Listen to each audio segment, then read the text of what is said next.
Bonjour à toutes et à tous, aujourd'hui nous sommes le mardi 6 novembre, donc on a commencé avec 2 heures de maths, donc on a continué à corriger des exercices, ensuite on a commencé un nouveau chapitre qui est alors suite réelle, et voilà, on a juste eu le temps de le commencer par rapport, on a parlé de l'inégalité triangulaire, qu'on avait déjà vu dans les premiers chapitres, mais là on a prouvé le membre de droite, et ensuite on a parlé de la, comment ça s'appelle, la borne supérieure, voilà.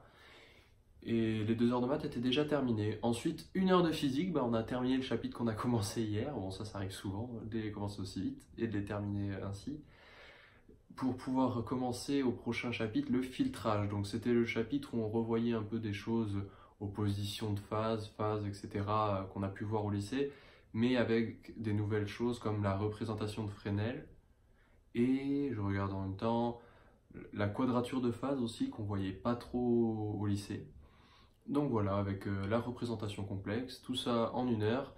Et après, on a terminé ce chapitre et on a eu 1 heure de TSI. Donc les TSI, c'est quoi pour ceux qui ne connaissent pas?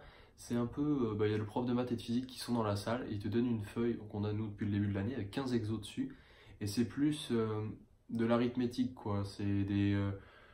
Ça va des exercices les plus simples aux exercices les plus difficiles. En gros, il faut, comment dire? Voilà, c'est de l'arithmétique, c'est des maths, en gros, de la technique mathématique, voilà. Pour l'expliquer simplement, c'est de la technique mathématique, donc on fait les exercices au fur et à mesure, et voilà, donc ça dure 1 heure. Ensuite, on a eu avec notre trinôme col d'anglais, donc là on passe chacun notre tour, on a 20 minutes de préparation et 20 minutes à l'oral en face d'un professeur d'anglais. Aujourd'hui, c'était sur le thème de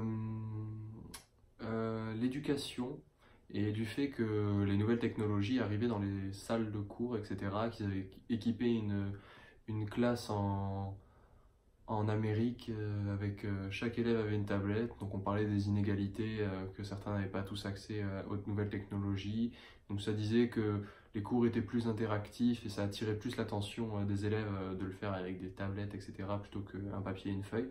Donc voilà, on a débattu sur ça en anglais avec la professeure. Et enfin, on a continué pardon, avec 2 heures de MS. Donc MS, c'est un peu comme une sorte de soutien. Donc parfois, on fait un soutien avec un professeur en particulier. Genre, il y a le prof de maths qui fait des maths, physique qui fait de la physique. On va avec qui on veut ou soit on n'y va pas. C'est un peu du soutien.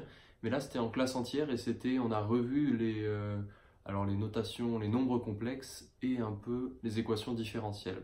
Donc voilà, c'était 2 heures de soutien en classe entière. En gros, on a remis des choses à plat par rapport à tout ça. Et enfin, on a fini avec, notre groupe, on avait 2 heures d'infos ce soir.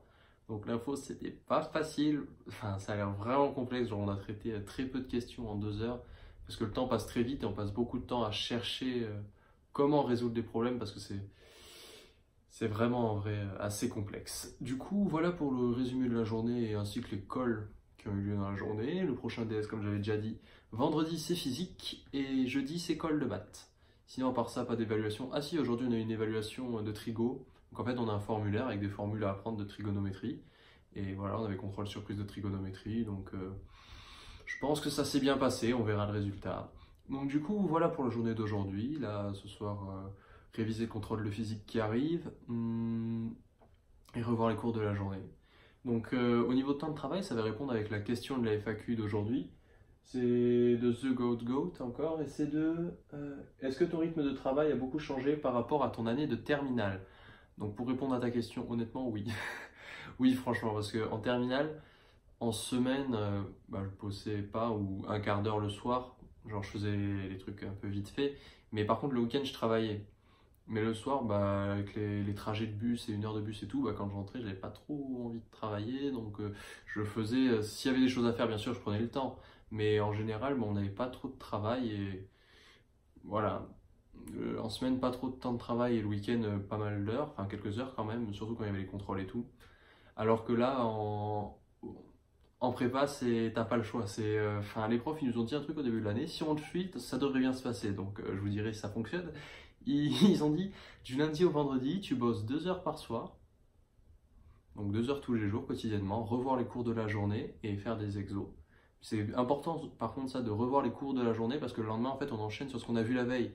Donc si vous n'avez pas révisé la veille ce que vous avez vu la veille, Le lendemain, vous êtes paumé, et donc vous devez rattraper la veille plus aujourd'hui. Et si vous faites ça dans toutes les matières, vous êtes mort. Du coup, voilà. C'est 2 heures par jour, ils disent en semaine, et le week-end, essayez de faire 3-4 heures par jour. 3-4 heures le samedi, 3-4 heures le dimanche. Donc oui, ça change radicalement par rapport à la terminale, mais non, c'est pas, comme on peut dire, la mort, le bagne, etc. Parce que quand tu finis à 16 heures, tes 2 heures de travail, tu les fais à 18 heures, tu es libre, entre guillemets, tu peux faire ce que tu veux. 3-4 heures, un week-end, ça fait pas 3-4 heures, sauf si tu te lèves à 15 heures l'après-midi. Mais du coup, si tu te lèves, je sais pas, à 8-9 heures, tu fais tes 2 heures de boulot le matin, 2 heures de boulot l'après, mais tu as toute la soirée, toute la fin d'après-midi de libre. Donc c'est vraiment une question, je pense, d'organisation personnelle.